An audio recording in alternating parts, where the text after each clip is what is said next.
Hey, what's going on, guys? My name is Logan with West Desert Wheeler. We have the opportunity to check out this awesome buggy sitting behind us, and we have the driver of the buggy, Randall Davis. So how's it going, Randall? Good, man. Thanks for having me. Absolutely. So we're going to have Randall run through the features on this car and tell us what makes this thing so capable and so cool as an off-road buggy.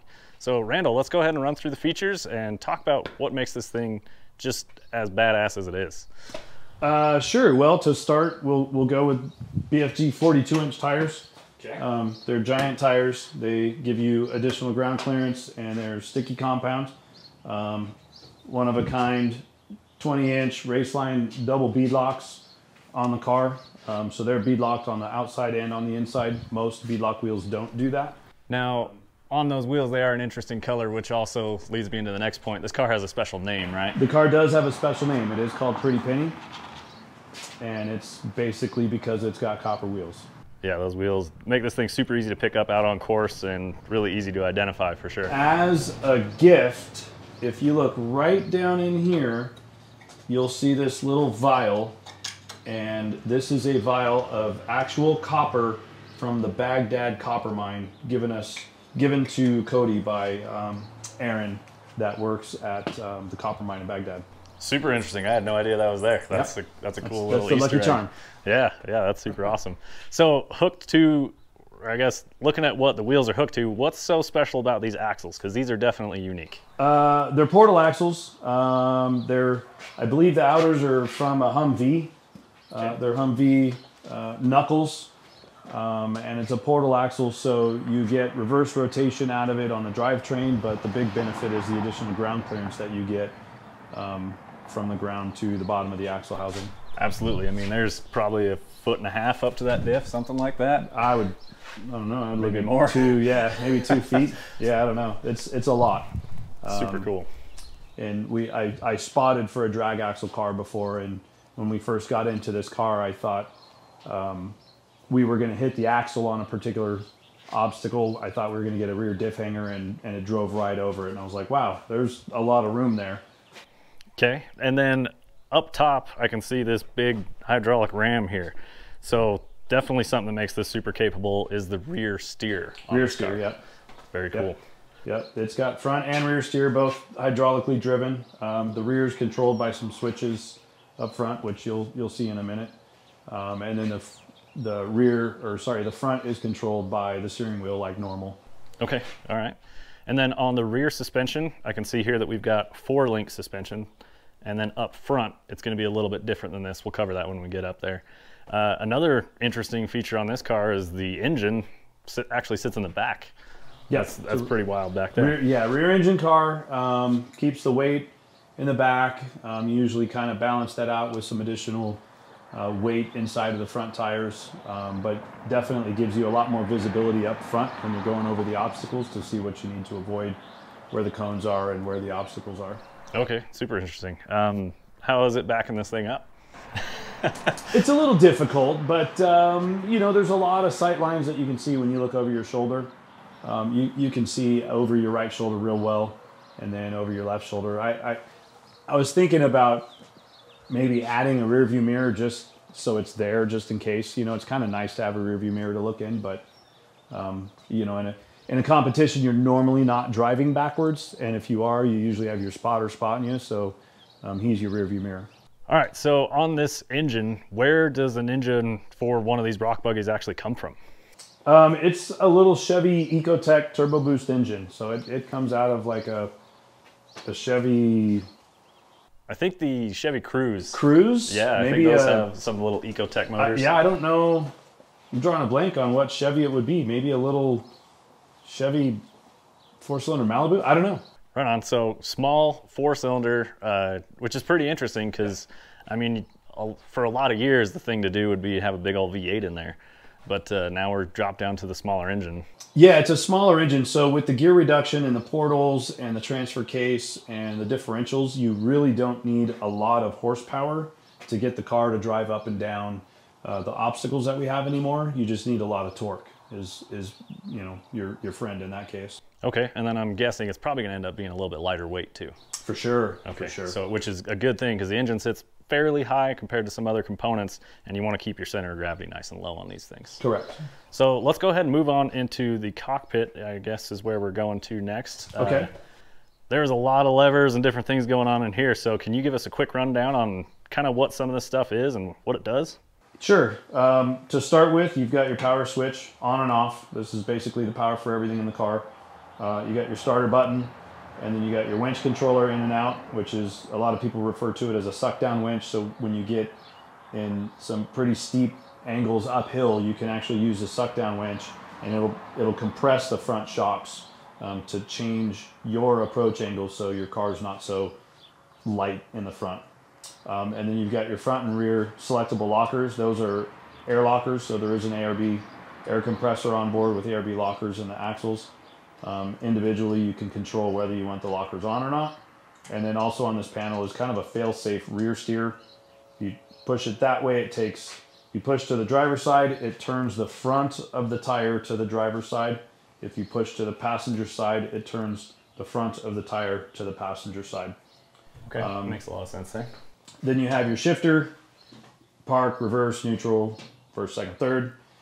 Typically in rock crawling, you're only working in first gear or reverse sometimes, and in some cases you have to hit, some of the steep uphills with a little bit of speed, so you might bump it into second gear.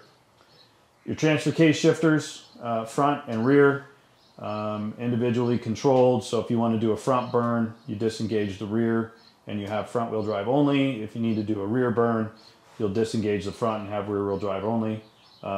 Right now as it sits, it's in rear wheel drive only. And then on the top of these, we have two switches for rear steer control. Each of these actually do the same thing. So if you push to the left or the driver's side of the switch, you're going to turn the front of the tire to the driver's side. If you push the right or kind of the low side, you're going to turn the front of the tire to the passenger side. So this is just kind of convenience to have them both up here. When you drive the car, sometimes your hand is on this shifter because you're making an adjustment to the transfer case, and you also at the same time need to make an adjustment to the steering. So you can do that simultaneously either way. Okay. Up here you've got cutting brakes. These are four-way cutting brakes. If you pull back on both of them, it locks up both the rear tires. If you push forward on both of them, it locks up the front tires. If you pull back on just one, it's going to lock just the right rear tire. If you push forward on this one, it's going to lock just the right front tire. So when you do certain turns or certain maneuvers, sometimes all you want to do is have brake pressure on one of the tires. Right, and so that's where the selectable ARBs come into play. So instead of having a fully locked rear axle, you will unlock your differential so you can lock one of the tires. Correct. And allow the other wheel to drive. Yep. Still. Yep. A lot of times when you're trying to do like a 180 turn, it's beneficial to turn off the rear locker, pull the one brake, crank hard to the driver's side, and then just give it some gas and whip it around. Yeah, these things can pull off some incredible turns with the cutting brake setup right there, and then as well as being able to select front range only too. Sometimes you can lock up both tires, and this whole car will pivot around sitting in one spot on those tires. It's really quite incredible what these things can do. So we talked about the suck down winch. I guess we didn't really show it much. Winch sits down right under the driver's legs, basically. Yeah. You're straddling over right that. behind your knees. Yep. Yep. Got the winch line runs up and over the nose of the car, and then like we talked about, hooks to the front axle so that if you're on something steep, it will pull the car back down. Super handy. You guys use those quite a bit. I've seen that save a lot of lines doing Yeah, definitely. When you're vertical, it helps, or near vertical, it helps a lot to be able to use that suck down winch to bring the nose of the car down to where you feel a lot more stable, and you can feel it. You can feel it in the car that it's getting a lot more stable when it's like that, and you use the suck down winch. Sure, and then even some other strange scenarios is if you're getting really sideways. Will you ever use your front suck down winch to bring the front end down, maybe lower your center of gravity?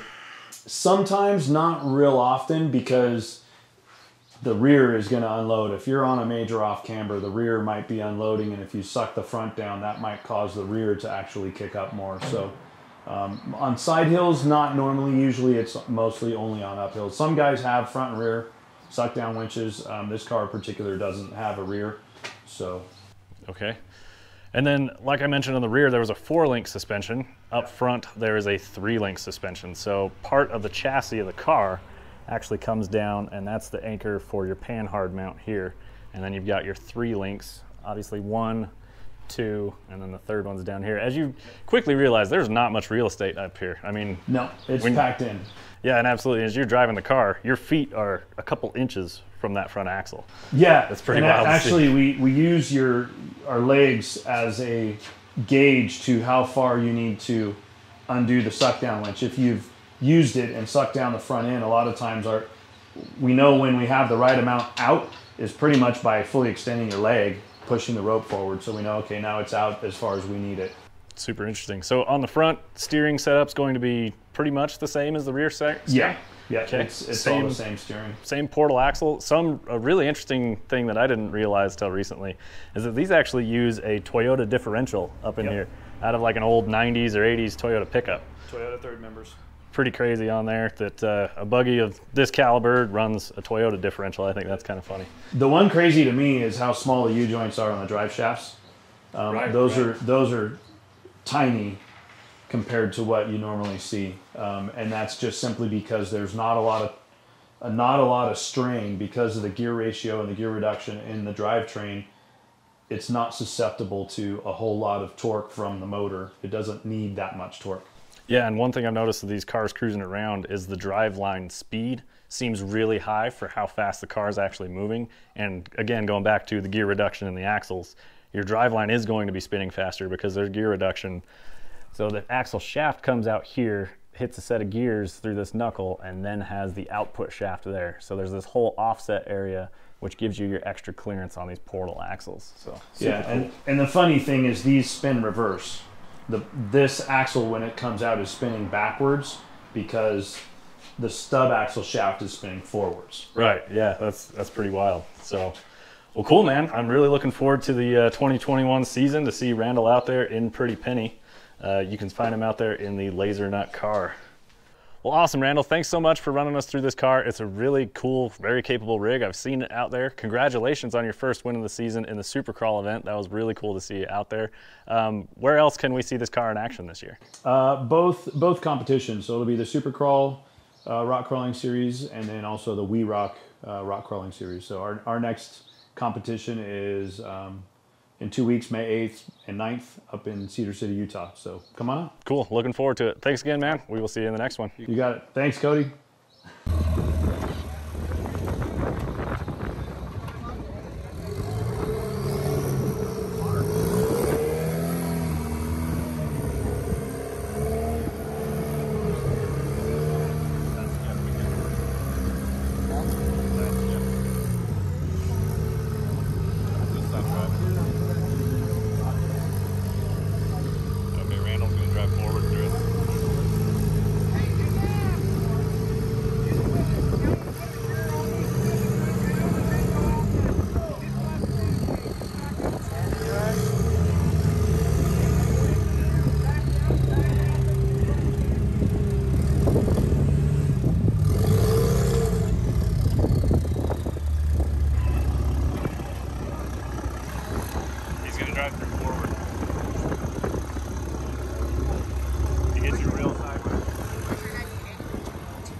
That car